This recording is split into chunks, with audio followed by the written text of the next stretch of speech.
এই শোনো না গো, আমাদের পুতুল ডায়েরি চ্যানেলটি সাবস্ক্রাইব করে পাশে থাকা বেল আইকনটি বাজিয়ে দিও প্লিজ।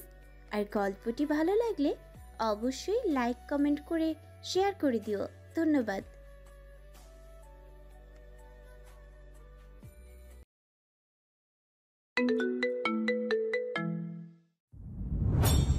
ফারহাদ এবার অদ্ভুত হাসি দিয়ে অভাবনীয় কাজ করে বসলো।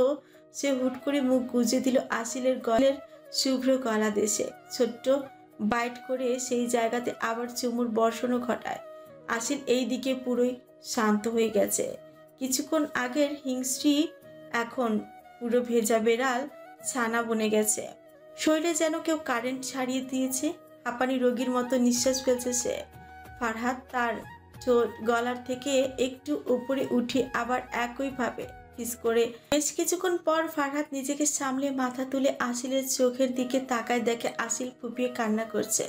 ফারহাদ আসিলের কান্না পাত্তা না দিয়ে নেশালো চোখে আসিলের ঠোঁটের দিকে তাকায়। হাতের বৃদ্ধাঙ্গুল দ্বারা আসিলের নরম উষ্ঠে স্লাইড করতে থাকে আর তার গোল গোল আখি যুগলের মাঝে দৃষ্টি রেখে ধীর কঞ্চে বলে, কান্না থামাও অ্যাঞ্জেল, আদারওয়াইজ গলাতে যে লাল দাগ করেছি সেটা এবার তোমারই সুন্দর নরম ঠোঁটে করব। তাই কথা না বাড়িয়ে ভালো বাচ্চাদের মতো এই স্যুপটা খেয়ে নাও। আসিল এবার ফারহাদের কথায় রেগে আগুন হয়ে ওঠে। ভেজা বিড়াল যেন আবারও সিংহী হয়ে উঠেছে। ভয়ে আর রাগে ফুঁসছে আসিল। কোনো রকম নিজেকে ছাড়িয়ে ফারহাদের থেকে 4 হাত দূরে বিছানা এক কোণে নিজেকে একদম গুটিয়ে নিয়ে গুটিসুটি মেরে বসে মিনমিনে অশ্রুসিক্ত নয়নে ফারহাদের দিকেই তাকায়। ভয়ে ভয়ে কম্পট গলায় আরো রাগে কিছুটা জোরালো কঞ্চে বলে, ছোবেন না আমায়, ডন্ট টাচ মি। একদম আমার কাছে আসবেন না, দূরে দূরে থাকবেন। আপনি আপনি একটা খুনি, খুনি আপনি, নির্দয় পাষাণ অমানুষ, মানুষরূপী জানোয়ার আপনি। আপনি অসুস্থ শরীরে উত্তেজিত হওয়ার পর আরো বেশি অসুস্থ হয়ে পড়ে আসেল। কথা আর মুখ থেকে বেরোচ্ছে না তার। চোখ বুজে আসছে ধীর আওয়াজে, ঘন ঘন নিঃশ্বাস ফেলছে আর বিড়বিড় করছে। ক্লান্ত শরীর বিছানায় নুয়ে পড়ার আগে ফারহাদ ছুটে এসে আসিলকে জড়িয়ে ধরে। আসিলের মাথা চেপে ধরে নিজের বুকের সাথে অশান্ত হয়ে আবেগকম্পিত স্বরে বলে, hey hey angel, calm down, don't be crazy. আমি তোমার সব কথা শুনবো, কিন্তু তারপরেও এখন কিছু বলো না। তুমি এমনিতেই অসুস্থ, শান্ত হও। তোমার কিছু হয়ে গেলে আমি আমি আপনি কি ফারহাদ? আসিল মিরমিরে চোখে ফারহাদের বুক থেকে মাথা তুলে তাকিয়ে আছে। বলেন ফারহাদ, আপনি কি? ফারহাদ এদিক ওদিক তাকিয়ে কয়েকটা শুকনো ঢোক গিলে আসিলের উত্তরে সে কি বলবে তা বুঝে উঠতে পারছে না।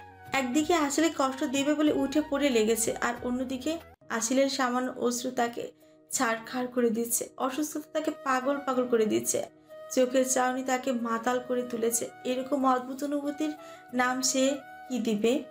আসিল তার ক্লান্ত শরীরে উঠে দাঁড়ালো। ফারহাদ হাত টেনে তাকেও দাঁড় করালো। ফারহাদও ভদ্র ছেলের মতো আসিলের মুখোমুখি দাঁড়ায়। আসিল তার কাপা হাতে ফারহাদের ডান হাত ধরে নিজের বুকের বাঁ দিকের কিছুটা উপরে রেখে। ফারহাদ কিছুটা অবাক হয়ে কিছু বলতে নিলে আসিল অসুস্থ গলায় বলে, ঠিক এইখানেই, এই জায়গায় আমি আপনাকে জায়গা দিয়েছি। এই চঞ্চল মন আপনাকে জায়গা দেওয়ার পর ভীষণ বেহায়া হয়ে উঠেছে। জানেন, এই বেহায়ার হৃদয় কোনোভাবেই আপনাকে খুনি মানতে রাজি নয়। বেপরোয়া হয়ে ছুটে যেতে চায় আপনার কাছে। আসিল এবার 2 হাত দিয়ে ফারহাদের মুখমণ্ডল ধরে ফুপিয়ে ওঠে। আপনি জানেন, আপনাকে দেখে আমার ভয় হয়। একবার শুধু বলেন, একবার শুধু বলেন আপনি খুনি নন। বলুন আপনি ওই ফারহাদ যাকে আমি আগে চিনতাম, উনি সেই দিনকার অচেনা ফারহাদ নন। বলুন না। ফারহাদ চুপচাপ দাঁড়িয়ে থাকে, শব্দ নেই তার কাছে। আসিলের কথা তার অন্তরের বাইরে সূচের মতো ফুটেছে। তার এঞ্জেল যে তাকে ভালোবাসে তা বুঝতে আর বাকি নেই। ফারহাদ কিছু বলল না, শুধু হুট করে আসিলকে কোলে তুলে নেয়। এই কি করছেন? নামান আমাকে। লাফালাফি করে যদি পড়ে যাও তাতে আমার কোনো দোষ হবে না। আসিল শান্ত হয়ে যায়। ফারহাদ তাকে বিছানার উপর বসায়। খাবারের ট্রে তার সামনে রেখে স্যুপের বাটি হতে 1 চামচ স্যুপ আসিলের মুখের সামনে ধরে। এমনিতেই ফারহাদ তার কথার উত্তর দেয়নি, তার উপর এই আজাইরা দরদ সহ্য হচ্ছে না, মুখ অন্যদিকে ঘুরিয়ে কাট গলায় বলে, আপনার এই আজাইরা প্যাচাল আমার চাই না। এইসব নাটক নিজের কাছে রাখুন। একটা খুনির হাত দিয়ে খাওয়ার থেকে ভালো আমি না খেয়ে মরে যাই। আর আমি এখানে কি করি? কোথায় আমি? আমায় এখানে নিয়ে এসেছেন কেন? ফারাদ বাঁকা হাসে। বেডসাইড টেবিলের ড্রয়ার থেকে তার গান বের করে আসিলের পাশে রেখে পড়ে। খেতে তো তোমাকে হবেই, আর সেটা এই খুনির হাত থেকেই। আর এটা আমার বাড়ি, আমার রুম, আমার বেড, আর বেডের উপর বসে থাকা অ্যাঞ্জেলো আমার ইচ্ছে হয়েছে তাই নিয়ে এসেছি। আর কথা না বাড়িয়ে ভালো মেয়ের মতো স্যুপ খেয়ে নাও। আপনার ইচ্ছা মানে কি? আর আমি কারোর এঞ্জেল নই, আমি আসিল। আমি এখন বাড়ি যাব, খাবো না আমি। আসিল উঠে যেতে নিলেই ফারার হাত ধরে আবার বসিয়ে দেয়। গান হাতে নিয়ে আসিলের কোমরের উপর চেপে ধরে। স্যুপ খাবে না তো গুলি খাও। আর তুমি জানো আমার কথার নড়চড় হয় না। আসিলের ভয়ের মাত্রা এবার তীর করে বাড়তে থাকে। আসিলের উত্তরও ফারহাদ তার কথার মাঝে দিয়ে দিয়েছে। আসিল আর কথা না বাড়িয়ে খেতে থাকে আর চোখ দিয়ে পুরো রুমকে দেখতে থাকে। রুম বিশাল, গোছানো, পরিপাটি, ডেকোরেট হলেও রুমের কালারও নিজের হৃদয়ের মতো ব্ল্যাক। দেখো তোমার কাপড়ের রঙও ব্ল্যাক। ফারহাদের কথায় আসিল হকচকিয়ে ওঠে। ফট করে নিজের দিকে তাকাতে তার মাথা ঘুরে ওঠে। এতক্ষণ পর সে নিজেকে খেয়াল করলো। এটা ঢিলেঢালা কালো টি শার্ট, সাথে নিচের গোলাপি ও সাদা মিশ্রণ অ্যাঙ্কার লেন্থ প্যান্ট। কিন্তু তার গোল চুড়িদার কোথায়? আসিল এবার ছল চোখে ফারহাদের দিকে তাকিয়ে বলল, আমার কাপড় কোথায়? কে চেঞ্জ করলো আমার কাপড়? ফারহাদ ছোট কামড়ে হেসে আসিলের কানে আলতো স্পর্শ করে ফিসফিসিয়ে বলল, you know what, you are too much sexy. তোমার কাছেও আসবো, তোমাকে ছোবো, কি করবে করে নাও। আসিলের কান গরম হয়ে গেল, কান্নার বেগ বেড়ে গেল প্রচন্ড। ফারহাদের পেট ফেটে হাসি আসছে, কিন্তু সে কোনোভাবে আসিলের সামনে হাসতে চায় না। এরই মাঝে দরজার টোকা পড়ল। ফারহাদ আসিলের ঠোঁটে শক্তপোক্ত একটা চুমু খেয়ে উঠে দাঁড়ালো। গান আবার ড্রয়ারে রেখে একটা টিস্যুর বক্স আসিলের হাতে ধরিয়ে এগিয়ে দরজা খুলে দিতে ফারিয়া ভেতরে প্রবেশ করলো। কেমন আছে এখন আসিল? এর মধ্যে ফারহাদের ফোন বেজে উঠলো। পকেট থেকে ফোন বের করতে রুম থেকে বেরিয়ে যেতে বলে, নিজে গিয়ে জিজ্ঞাসা করো। ফারিয়া দুটো নিঃশ্বাস ফেলে এগিয়ে গেল। খাটের সামনে এসে দেখে আসিল ফুপিয়ে কাঁদছে। ফারিয়া দৌড়ে আসিলের সামনে এসে দাঁড়িয়ে জিজ্ঞেস করে, এ আসিল, কি হয়েছে তোমার? শরীর খারাপ লাগছে? আসিল ফারিয়াকে দেখে একটু শান্ত হয়, কান্না মিশ্রিত গলায় বলে, ফারিয়া, আমার সব শেষ। আমি সমাজে মুখ দেখাবো কি করে? কি হবে আমার এবার? শেষ হয়ে গেল সব আমার। ফারিয়া ভড়কে গেল আসিলের কথায়। আসিল, কুল ডাউন, রিল্যাক্স। হয়েছেটা কি আগে এটা তো বলো, আমি তো কিছুই বুঝতে পারছি না। আসিল নিজের টি শার্ট দেখিয়ে বলে, দেখো আমার কাপড় গায়েব। তোমার ভাই আমার সাথে। ফারিয়া আসিলকে থামিয়ে দেয় আর জোরে হেসে উঠে হাসতেই বলে, ও আসিল, তোমার কাপড় আমি চেঞ্জ করেছি, দাদাই কিছুই করেনি। আসলে তুমি তোমার কলেজের সামনে সেন্সলেস অবস্থায় পড়েছিলে, আর দাদাই তোমাকে দেখে সোজা এখানে নিয়ে আসে। ডক্টর দেখে একটা ঘুমের ইঞ্জেকশনও দেয়।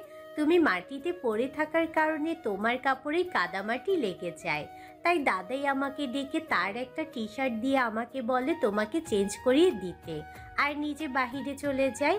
আর চিন্তা করো না, তোমার কাপড় ধুয়ে দিয়েছি, এতক্ষণে শুকিয়েও গেছে মনে হয়। আর আসিল, আমার দাদাই কোনোদিন ওরকম কিছু করতে পারে না। আসিল এবার কিছুটা লজ্জা ফিল করে, আবার কোথাও ভালো লাগা। ফারহাদকে যতটা খারাপ সে মনে করেছে এই কয়দিনে, সে অতটাও খারাপ নয়। কিন্তু সবকিছুর পরও ফারহাদ তার কাছে একটা রহস্যময় পুরুষ, যাকে সম্পূর্ণরূপে বুঝতে পারা অসম্ভব। আসিলের ভাবনার মাঝে ফারিয়া আসিলের গলার লাল দাগ লক্ষ্য করে দৃষ্টি কঞ্চে বলে, আহা, আমার দাদাই তো দেখছি বেশ রোমান্টিক। মানে? ফারিয়া আসিলের হাত টেনে ধরে ফারহাদের বিশাল ড্রেসিং টেবিলের সামনে দাঁড় করালো। আজ ফারহাদ মাতাল হয়ে আসিলকে কাছে টেনে নেওয়ার মূল কারণ হলো আসিলের ঘন কালো লম্বা কেশ, যা আজ প্রথমবার ফাদের আখিদয়ের সামনে এসেছে। ফারহাদকে পাগল করে দিয়েছিল। ফারিয়া আসিলের চুল থেকে সামনে সরিয়ে পিঠে ফেলে দিল। ইশারায় লাল দাগ দেখায়। আসিলের চোখ জোড়া যেন ছানা বড় হয়ে গেছে। লজ্জায় মাটির নিচে ঢুকে যেতে মন চাইছে, মনে মনে নিজেকে বকা দেয়। ছি, এতক্ষণ আমি ওনার সামনে ওড়না ছাড়া ছিলাম, কোথাও মাথার কাপড়ও নেই। এবার কেমন এবার কেমন দাগ হয়ে গেছে, এ বাবা কেমন দাগ হয়ে গেছে। খবিশ কোথাকার, ওয়াল্লা আমার সাথে কেন এমন, দেখ ভাল লাগে না। কি আসিল, কি এত ভাবছো? দেখো, এত লজ্জা পেতে হবে না। আচ্ছা চলো, আমরা ব্যালকনিতে দাঁড়াই, বাহিরে ঠান্ডা হাওয়া চলছে, তোমার ভালো লাগবে, চলো। আমি বাড়ি যাব। আচ্ছা যাবে, এখন ব্যালকনিতে চলো। আসিল কিচ্ছু বলল না। লজ্জা পাওয়ার থেকে ঠান্ডা হাওয়া খাওয়া ভালো ভেবেই বেলকুনির দিকে পা বাড়ালো। কিন্তু এ কি, যেখানে প্রত্যেক মানুষ তার ছোট কিংবা বড় বেলকুনিকে ফুলের বাগান বানাতে চায়, সেখানে কিনা এই লোক বেলকুনিকে কাটার মালঞ্চ করে তুলতে নীরব। ব্যালকুনিতে কম রুফ নামক এই জায়গায় চারিদিকে পৃথিবীর সমস্ত রকমের আলাদা আলাদা প্রজাতির ছোট বড় লম্বা বেটে টাস গাছ টপে বসিয়ে সারি সারি করে সাজানো। কি দেখছো অমন করে আসিল? দাদাইয়ের পছন্দ অত্যন্ত ভিন্ন, আলাদা। ফারিয়া, তোমার দাদাইয়ের পছন্দ অত্যন্ত আকর্ষণীয়, যা অন্যান্যদেরকে তার দিকে এগিয়ে নিয়ে আসে, আর যে আকর্ষণ হয় সে বিলক্ষণ। এভাবেই চলতে থাকলে আসিল আর ফারিয়ার মধ্যে নানা রকমের কথা গল্প। আসিল কথার মাঝে ফারিয়াকে তাদের মা বাবার কথা বলতে বললে ফারিয়া তা সুন্দরভাবে এড়িয়ে যায়। ততপর আসিল আর কথা পারল না। প্রায় আধ ঘন্টা পর ফাহাদ রুমে প্রবেশ করে। জোরে আওয়াজে দরজা খুলে ভেতরে প্রবেশ করে হনহনিয়ে হেঁটে তার ব্যালকনির সামনে দাঁড়ায়। আসিল আর ফারিয়া ঘুরে তাকাতেই ফারিয়াকে বলেছে চোখের ইশারায় রুম থেকে বেরিয়ে যেতে বলে। ফারিয়াও ভালো বাচ্চাদের মতো চুপচাপ বেরিয়ে যায়। ফারাদ এগিয়ে গিয়ে আসিলের সামনাসামনি দাঁড়ায়। আসিল ফারাদের দিকে বিস্মিত নয়নে তাকিয়ে আছে, কারণ ফারহাদকে একদমই স্বাভাবিক লাগছে না। চোখ মুখের রং পাল্টেছে ক্রমশ। কোনো বিষয় সে প্রচন্ড রকম রেগে আছে। ফারহাদ হঠাৎ আসিলকে হাত চেপে ধরে তাকে টানতে টানতে রুমে নিয়ে যায়। আসিল তো এদিকে ব্যথা ছটফট করছে। ফারহাদ তাকে জোরে ঠেলে রুমের মাঝখানে এনে দাঁড় করায়। ফারহাদ আরো কিছু করার জন্য তার দিকে এগিয়ে আসতে আসিল ফুপিয়ে ওঠে, চিৎকার করে বলে, খবরদার, এক পাও বাড়াবেন না। সমস্যা কি আপনার? কথায় কথায় স্পর্শ করেন কেন? কোন সাহসে, কোন অধিকারে? আপনার স্পর্শ আমার শরীরে কাটার মতো গেথে। আমার উপর দয়া করার জন্য আপনাকে ধন্যবাদ। আর এক মিনিটও এখানে থাকবো না, আমি চলে যাব। আসিল রুম থেকে বেরিয়ে যেতে নিলেই ফারহাদ তার কোমর জড়িয়ে নিজের সাথে চেপে ধরে। টি শার্ট তুলে তার উন্মুক্ত কোমরে হাত রাখে, অন্য হাতে আসিলের গাল চেপে ধরে তাতে পিষে বলে, নিয়ে ছুঁয়েছি তোকে, কি করবি? আর থাকতে তো তোকে হবে, আবার আমার সাথেই। সাহস তো আমার বরাবরই একটু বেশি। রইল অধিকারের কথা, সেটাও এখনই হয়ে যাবে। বলে আসিলের কাঁধে একটা বাইট করে। ওয়ার্ড্রোব থেকে দুটো বেল্ট বের করে আসিলের হাতে পা বেঁধে বিছানার উপর শুইয়ে দেয়, যাতে আসিল পালাতে না পারে। তারপর নিজেও রুম থেকে বেরিয়ে যায়। সোজা ফারিয়ার রুমে প্রবেশ করে দেখে রিজওয়ানও রুমে আছে। ফারহাদ ফারিয়াকে উদ্দেশ্য করে বলে, মাম্মার শাড়ি কোথায়? ফারিয়া ফারহাদের কথায় চরমভাবে অবাক হয়। আজ হঠাৎ মায়ের শাড়ির কথা ফারহাদ জিজ্ঞেস করছে কেন? ফারিয়া ফ্রিকুচকে জিজ্ঞেস করে, আমার কাছে কাভার্ডে রাখা। মাম্মার শাড়ি নিয়ে সোজা আমার রুমে যা, আর রিজওয়ান যা কাজী রাখ।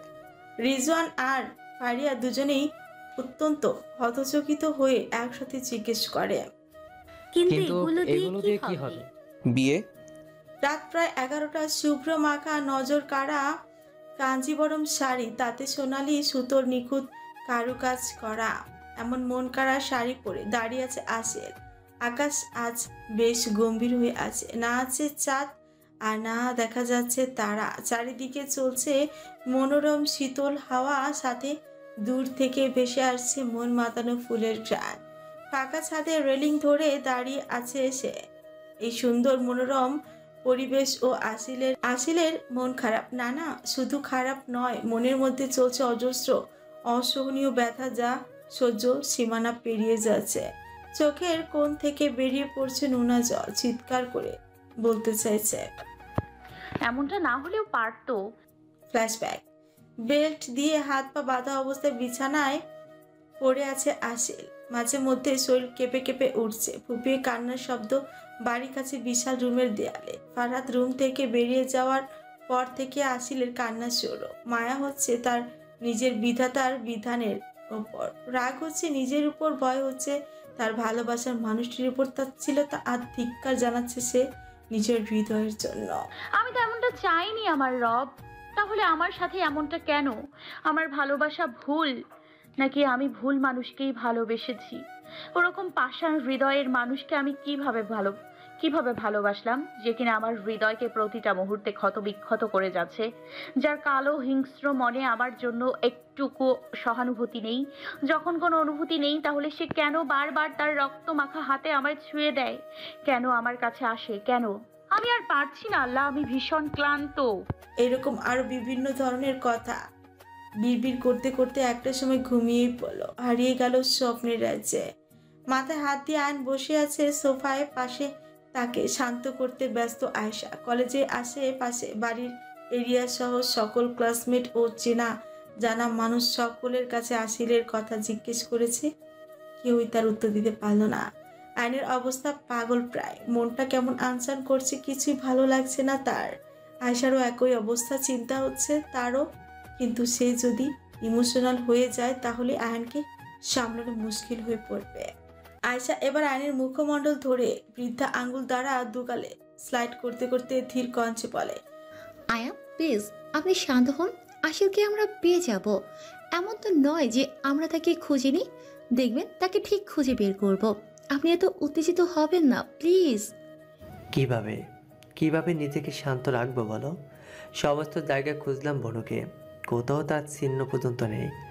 6 ঘন্টা হতে চললো, না তাকে ফোনে পাওয়া যাচ্ছে আর না অন্য কোনো জায়গায়। আয়শা তুমি কি জানো না আসিল কোথায়? এটা কি কথা আয়ান? জানলে কেন বলবো না আপনাকে? আমি আপনাকে আবারও বলছি, 10টা থেকে আমাদের একটা ইম্পর্টেন্ট ক্লাস ছিল, আর আশিল এর রেডি হতে দেরি হচ্ছিল বলে সে আমাকে আগেই চলে যেতে বলল, আর আমিও চলে যাই। ব্রেক ছাড়াই পরপর 4টে ক্লাস করলাম, কিন্তু আশিলের আসার নাম গন্ধ নেই। 5th ক্লাস না করেই হোস্টেলে চলে আসি, কিন্তু অবাককর এই যে আশিল হোস্টেলেও ছিল না। ভাবলাম ও হয়তো আপনার সাথে আছে, কিন্তু আমি সেখানেও ভুল। আশু আমার ভীষণ টেনশন হচ্ছে। বনু এইভাবে না বলে কোথাও যায় না, অ্যাটলিস্ট ফোন করে জানিয়ে দেয় আমায়। কিন্তু আজ পুলিশ ফোর্সও এই মুহূর্তে আমার সাহায্য করতে পারবে না, কারণ মিসিং টাইম এখনও অনেক কম। আয়েশা আয়ানকে পরম আদরে জড়িয়ে ধরে নিজের সাথে, তার মোলায়েম হাত বুলিয়ে দিতে থাকে আয়নের পিছে, সান্ত্বনা দিতে থাকে। আয়ন ও তার গ্লান কপাল আয়েশার কাছে ঠেকায়, 2 হাত দিয়ে আয়েশাকে জড়িয়ে ধরে ধীর ও অশান্ত কণ্ঠে বলে, আয়শা দোয়া করো যেন আমি আমার কলিজার টুকরোকে তাড়াতাড়ি পেয়ে যাই। ও আমার জন্য মায়ের ছায়া, ওর কিছু হয়ে। প্লিজ আয়ান, এরকম কিছু বলবেন না, সব ঠিক হয়ে যাবে। তখন ঘড়িতে 5:15। বিকাল গড়িয়ে সন্ধ্যা নামছে, সূর্য ডুবি ডুবি অবস্থায়। আসিল ফ্রিকুচকে চোখ পিটপিট করছে, তার নাকে এসে ঠেকেছে খুব চেনা একটা শুকরা। মনে হচ্ছে তার মাথায় কেউ হাত বুলিয়ে দিচ্ছে পরম আবেশে। আসিল খুব কষ্টে চোখ দুটি খোলার চেষ্টা করলো। চোখ খুলতেই দেখলো ফারাদ তার দিকেই ঝুঁকে আছে। আসিল ভয় পেয়ে তার মাথা পিছিয়ে নেয় কিছুটা পেছনের দিকে। ফারাদ আসিলের কাণ্ডে কিছুটা ঠোঁট কামড়িয়ে মুচকি হেসে আরো একটু ঝুঁকে পড়ে আসিলের দিকে। আস্তে করে জিজ্ঞেস করে, এতক্ষণে ঘুমটা ভাঙলো তাহলে? তুমি কি জানো তুমি কতক্ষণ ঘুমিয়েছো? এত ঘুম কাতুরে তুমি সেটা জানতাম না। আচ্ছা এবার ওঠো, ফ্রেশ হয়ে নাও। ফারহাদ কথাগুলি বলে উঠে যেতে নিলে আবার আসিলের দিকে ফিরে তাকায়। আসিল ফ্রিকুচকে তাকিয়ে আছে ফারহাদের দিকে। ফারহাদ একটু গলা কেসে পড়ল, এইভাবে তাকিয়ে আছো কেন? এই তুমি আবার ঘুমানোর মতলব করছো না তো? করলে তা ভুলে যাও, এবার উঠে ফ্রেশ হয়ে নাও কুইক। আসিল তাতেও কোনো রকম উত্তর দেয় না, সে তো ফ্রিকুচকে ভাবছে। লোকটা কি ভুলে গেছে যে সে আজ সকালেই কেমন বাজে ব্যবহার করেছে আমার সাথে, আর এখন এমন আচরণ করছে যেন সে কিছুই জানে না। আসিলের ভাবনার মাঝে ফারহাদ আবারও বলল, আসিল কি হলো, উঠো নাকি আমাকে কিছু করতে হবে? এবার একটু জোর গলায় বলল, আপনার মাথা তো গেছেই, সাথে সাথে চোখটাও গেছে নাকি? মানে? মান কচু, হাত পা বাঁধা অবস্থায় কি করে উঠবো? চোখের ব্যবহার করুন, না হলে কোনোদিন জং ধরে যাবে। গজগজ করতে করতে বলল আসিল। ফারহাদ তার পূর্ণ দৃষ্টি রাখে আসিলের উপর। হাত দুটো পেছন দিকে ঘুরিয়ে বাঁধা আর পাও ঠিক যেমনটা সে বেঁধে রেখে গিয়েছিল। ফারহাদ তা দেখে দ্রুত পড়ে। ও, আই হেল্প ইউ। ফারহাদ আসিলকে খুলে দেয়। ফ্রেশ হয়ে বেরোবে। আসিল কিছু না বলে খুব কষ্টে বিছানা থেকে নেমে দাঁড়ায়। হাত পা এতক্ষণ বাঁধা অবস্থায় থাকায় ভীষণ ব্যথা অনুভব করছে। ধীর পায়ে হেঁটে ওয়াশরুমে প্রবেশ করে। দরজা বন্ধ করে কোনো কিছু না ভেবে শাওয়ার চালিয়ে তার নিচে ধপ করে বসে পড়ে আর ফুপিয়ে কেঁদে ওঠে। চোখের পানি শাওয়ারের জলের সাথে মিশে যাচ্ছে। দু হাত দিয়ে নিজের চুল মুঠো করে ধরে মনের ভিতরে চিনচিন ব্যথা অনুভব করছে সে। ফারাদকে সে কিছুতেই বুঝে উঠতে পারছে না। প্রায় অনেকক্ষণ হতে চলল, কিন্তু আসিলের বেরোনোর নাম নেই। ফারাদ ল্যাপটপ বিছানায় রেখে এগিয়ে যায় ওয়াশরুমের দিকে। দরজা নক করে জোর আওয়াজে আসিলের উদ্দেশ্যে বলে, অ্যাঞ্জেল, ওয়াশরুমে আবার ঘুমিয়ে পড়লে নাকি? আর যদি পালানোর কথা ভেবে থাকো তাহলে তাড়াতাড়ি মাথা থেকে বের করে দাও, কারণ তোমার ওই শরীরে জানালা টপকানো অসম্ভব। ফারাদের কথা শুনে আসিল রেগে আগুন হয়ে যায়। দ্রুত গতিতে শাওয়ার বন্ধ করে উঠে দাঁড়ায়। ঝটপট কাপড় চেঞ্জ করতে যাবে কি তার মনে পড়লো সে তো নিজের সাথে কাপড়ই আনে নেই কোনো। মাথায় যেন বজ্রপাত পড়লো আসিলের। ওয়াশরুমের দরজা একটুখানি খুলে দেখে ফারাদ বিছানায় বসে ফোনে স্ক্রল করছে। কপালে যখন দুর্ভাগ্য লেখা আছে তখন সময়কে দোষ দিয়ে লাভ কি? আসিল ওয়াশরুমের ড্রেসিং কাভার্ড খুলে একটা বাথরোব বের করে। কাপড় চেঞ্জ করে ফারাদের বাথরোব পরে নেয়। নেশাময় আসিলকে এখন অত্যাধিক মাত্রায় কিউট লাগছে। 4 ফুট 10 ইঞ্চির শরীরে 6 ফুট একজন মানুষের বাথরোব কেমন হবে? আসিলের হাঁটু ছড়িয়ে বেশ খানিক নিচে নেমে গেছে বাথরোব। গুটি গুটি পায়ে আসিল বেরিয়ে আসে। আসিলের আভাস পেয়ে ফারহাদ চোখ তুলে তাকায় আর সঙ্গে সঙ্গে তার শিরদাঁড়া বেয়ে নেমে যায় এক শীতল শিহরণ। নেশা লেগে যাচ্ছে তার। হা করে তাকিয়ে আছে আসিলের দিকে। ফোন পাশে রেখে দাঁড়ালো ফারহাদ। এদিকে আসিল তার বুকের কাছে বাথচোখ ধরে টানাটানি করছে। তার সর্বোচ্চ দিয়ে চেষ্টা করছে নিজেকে ভালোভাবে ঢেকে রাখার, কিন্তু ফারহাদের এগোনো দেখে কিছুটা ফরকে গিয়ে পিছিয়ে যায়। কাপা কাপা করছে বলে, আপনি এইভাবে এগোচ্ছেন কেন? ফারহাদ থেমে যায়। অনেক কষ্টে নিজেকে সামলে কিছু বলতে নিলে আসিল শক্ত গলায় বলে ওঠে, ফারিয়ার কাছে থেকে আমার কাপড় নিয়ে আসেন। বাড়ি যাব আমি, এখানে আর 1 মিনিটও থাকতে চাই না। এমনিতেও অনেক দেরি হয়ে গেছে। ভাই আমাকে নিয়ে চিন্তা করছে। শেষের কথাটি একটু আস্তে করে আর চিন্তিত হয়ে বলে আসিল। ফারহাদ আসিলের কথায় কোনো রকম উত্তর না দিয়ে আসিলের হাত টেনে তাকে তার ড্রেসিং টেবিলের সামনে বসায়। হেয়ার ড্রায়ার অন করে আসিলের জবজবে ভেজা চুল সুন্দর করে গুছিয়ে দেয়, শুকিয়ে দেয়। আসিল তো বোকা বনে গেছে। বিস্মিত নয়নে তাকিয়ে আছে ফারহাদের দিকে। চুল শুকিয়ে গেলে ফারহাদ আসিলের কালো লম্বা কেশ পরম যত্নে আছড়ে দিতে দিতে শান্ত গলায় বলে, বাড়ি যাওয়ার কথা নিজের এই ছোট্ট মাথা থেকে ঝেড়ে ফেলো, কারণ তোমার এই আশা এখন তো পূরণ হচ্ছে না। আসিল কিছু বলতে নিলেই ফারহাদ তাকে ধমক দিয়ে চুপ করিয়ে দেয়।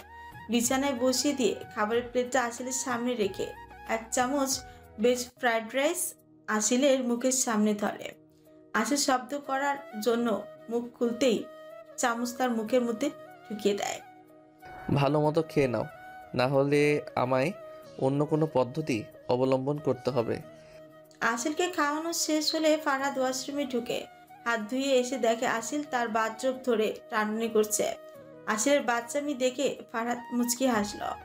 আসিলের সামনে দাঁড়িয়ে দুষ্টু হেসে বলল, যা দেখার আমি দেখেই নিয়েছি, তাই এরকম টানাটানি করো না, না হলে এখনই খুলে যাবে। অসভ্য মার্কা লোক। আসিল এবার ফারহাদের সামনে দাঁড়িয়ে কাটকাট গলায় বলে, কি চাই আপনার? চাই তো অনেক কিছুই, যাই হোক একটুবার ফাড়ি আসবে কাপড় নিয়ে। সে যেভাবেই যা পরাবে চুপচাপ তাই পরবে, কোনো রকম তেরামি করবে না, না হলে তুমি আমায় খুব ভালো করে চেনো। ফারিয়া আসবে কাপড় নিয়ে মানে কি ফারহাদ? আমি তো কিছুই বুঝতে পারছি না। তোমায় বুঝতে হবেও না, শুধু মনে রেখো তোমার জন্য একটা বিশাল বড় সারপ্রাইজ আছে।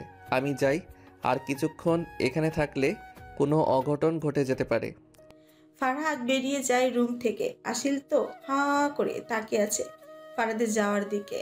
তার তো এখন থেকেই ভয়, হাত পা কাঁপছে। সারপ্রাইজ শব্দটি আসিলের মনে ঝড় সৃষ্টি করছে। ফারহাদের সারপ্রাইজ মানেই কাউকে দুনিয়া ছাড়া করা। আসিলের ভাবনার চিন্তার মাঝে আগমন ঘটল ফারিয়ার। আসিলের দিকে তাকে দাঁত বের করে বলল, ভাবি শরীর কেমন লাগছে এখন? ভাবি শব্দটি শুনে লাফ দিয়ে উঠল আসিল। এদিক ওদিক সেদিক দেখে আবারও পেছন দিকে তাকে উদ্বিগ্ন হয়ে বলল, কোথায় কোথায় তোমার ভাবি? ফারিয়া ইহি করে হেসে উঠল আসিলের কাণ্ডে। আরে কুল ডাউন ভাবি। আচ্ছা ছাড়ো, তুমি এই ব্লাউজ আর পেটিকোটটা পরে নাও তো দেখি তাড়াতাড়ি। কেন ব্লাউজ আর পেটিকোট পরা লাগবে কেন? কেন, দাদাই তোমাকে কিছু বলেনি? আসিল মাথা নাড়িয়ে বোঝালো। আসিলের উত্তরে দেখে ফারিয়া একটু ভেবে দুষ্টু হেসে পড়ল, দাদাই তোমাকে সারপ্রাইজ দিতে চাই তাহলে, তাই আমিও কিছু বলতে পারবো না। উফ, আমার কি ভুলো মন, গহনা সেট তো রুমেই ফেলে এসেছি। আচ্ছা তুমি ততক্ষণে এটা পড়ো, আমি আসছি। ফারিয়া চলে যেতে আসিল আবারও ভাবনা জগতে ডুব দিয়ে মনে মনে ভাবে, দাদার তো মাথা গেছে, সাথে কি বোনের মাথাও গেছে? গতবার সারপ্রাইজের নামে আমাকে দিয়ে একজনের বুক চিরিয়েছিল। না জানি এইবার কি করায় আমাকে দিয়ে। আমার শাড়িও পরাচ্ছে যাতে আমি পালাতে না পারি, কারণ আমি শাড়ি সামলাতে পারি না। আমার মতো নিষ্পাপ শিশুর সাথে আর কি হবে। ও আল্লাহ, আমি কোথায় এসে ফেসে গেলাম। পালাতে হবে এখান থেকে আমায়। কিন্তু পরক্ষণে ফাহাদের স্থির গলার দেওয়া ভীতিশীল হুমকির কথা মনে পড়তে দুই একটা শুটু ঢোক গিলে। পালিয়েও কোনো লাভ হবে না, সে আমায় আবার ধরে ফেলবে। ডেভিল কোথাকার। আসিল গজগজ করতে করতে ওয়াশরুমে না ঢুকেই কাপড় চেঞ্জ করতে থাকে। ব্লাউজ পরে এবার পেটিকোট পরা শুরু করে। মাথা নিচু করে ফিতা বাঁধতে থাকে, কিন্তু সামনে কারো দাঁড়িয়ে থাকার আভাস পেয়ে মাথা তুলতেই বাড়ি খায় কারো প্রশস্ত বুকের সাথে। ভালো করে তাকিয়ে দেখে ফারাদ এক ভ্রু উঁচু করে তার দিকেই তাকিয়ে দাঁড়িয়ে আছে। আসিলের লজ্জায় মাথা কাটা যাচ্ছে। বড় লম্বা চুল তাড়াতাড়ি সামনে নিয়ে আসে, দু হাত দিয়ে নিজেকে ঢাকতে মরিয়া হয়ে পড়ে। ফারাদ বেশ খানিকটা ঝুঁকে পড়ে আসিলের দিকে, নিঃশ্বাস টেনে আসিলের শরীরে সুঘ্রাণ নেয়। আসিলের সামনে চলে আসা চুল কানের পেছনে গুজে দেয়, ঘোল লাগা কঞ্চে বলে, অ্যাঞ্জেল, তখন তো আমি না দেখেই তোমাকে সেক্সি বলেছিলাম, কিন্তু এখন তো দেখছি আমি ঠিকই বলেছিলাম। You are really so sexy. আসিলের মনে হচ্ছে এখনই দৌড়ে পালিয়ে যেতে। অসভ্য লোক। আস্তে করে কথাটি বলে ওয়াশরুমের দিকে পা বাড়াতে ফারাদ তার হাত ধরে টেনে নিজের কাছে নিয়ে আসে আর বলে, বারে, বাথরুম থাকতে রুমে কাপড় চেঞ্জ করতে তোমার দ্বিধাবোধ হয় না? আর আমার সামান্য সেক্সি বলাতে আমি অসভ্য হয়ে গেলাম? হাত ছাড়ুন, আমি ওয়াশরুমে যাচ্ছি। না, সেটা তো আর হচ্ছে না। যা করার এবার এখানেই করতে হবে। হা হা হা। এরই মধ্যে ফারিয়া 3টা গহনার বক্স নিয়ে হাজির হয় রুমে। ফারহাদ আর আসিলকে কাছাকাছি দেখে একটু জোরে গলা খাকারি দেয়। ফারিয়াকে দেখে ফারহাদ কিছুটা অপ্রস্তুত হয়ে পড়ে। এদিক ওদিক দেখে টেবিল থেকে ফোন হাতে নিয়ে গম্ভীর স্বরে ফারিয়ার উদ্দেশ্যেই বলে, নক করে আসবি না? যাই হোক, আমি ফোন দিতে এসেছিলাম। আর যা করার তাড়াতাড়ি কর, আমি যাই। আমি তো তোমাকে কিছুই জিজ্ঞাসা করিনি দাদাই। আচ্ছা তুমি কিছু বলনি আসিলকে? সারপ্রাইজ মুখে বলে দিলে কি সেটা আর সারপ্রাইজ থাকে? আসিলের দিকে তাকিয়ে বলে বেরিয়ে যায় ফারহাদ। আসিল ফারিয়াকে সারপ্রাইজ সম্বন্ধে জিজ্ঞেস করলে সে তা বলতে পুরোপুরি নাকচ করে দেয়। ফারিয়া আসিলকে সুন্দর করে শাড়ি পরিয়ে দেয়, হাতের কানের গলার সমস্ত জুয়েলারি পরিয়ে দেয়, চুলে সুন্দর করে বেঁধে ব্রাইডাল মাগ টিকা পরিয়ে তার উপর শাড়ির সাথে ম্যাচ সাদা স্টোনের ব্রাইডাল দোপাট্টা পরিয়ে দেয়। মুখে একদম অল্প মেকআপ, আইলাইনার, গাঢ় মোটা কাজল, হালকা পিঙ্ক লিপস্টিক। ফারিয়ার সাজানো দেখে আসিল ভীষণ অবাক হচ্ছে। আশ্চর্য চোখে তাকিয়ে আছে সে। আয়নার দিকে তার প্রতিচ্ছবি দেখছে। পা থেকে মাথা পর্যন্ত তাকে আজ ভীষণ রকমের সুন্দর লাগছে। অত্যাধিক মাত্রায় কিউট, মায়াবী, রমণীয়, চমৎকার লাগছে, একদম বউয়ের মতন। নিজের তারিফ নিজেই করতে ব্যর্থ হচ্ছে আসিল। ফারিয়া আসিলের গালে চুমু দিয়ে বেরিয়ে গেল। আসিলের মাথায় কিছু ঢুকছে না, এক গোলকধাঁধে ফেসে আছে সে। ফারিয়া তাকে এরকম কেন সাজিয়েছে। হঠাৎ তাসিল আয়নায় দেখে ফারহাদ তার একদম পেছনে ঘেঁষে দাঁড়িয়ে আছে। চোখে তার ঘোর লেগে আছে। তার গরম নিঃশ্বাস আসিলের মাথায় এসে পড়েছে। ফারহাদ আসিলকে টান দিয়ে নিজের সামনে দাঁড় করালো। নিজের চোখে তার সামনের রমণীয় মুখশ্রীতে ঘুরিয়ে মনে মনে আওড়ালো, এত সুন্দরও কেউ হয়? I can not wait angel. ব্যাস আর কিছুক্ষণ পরেই তুমি আমার ওয়াইফ হয়ে যাবে, শুধুই এই ফারহাদের।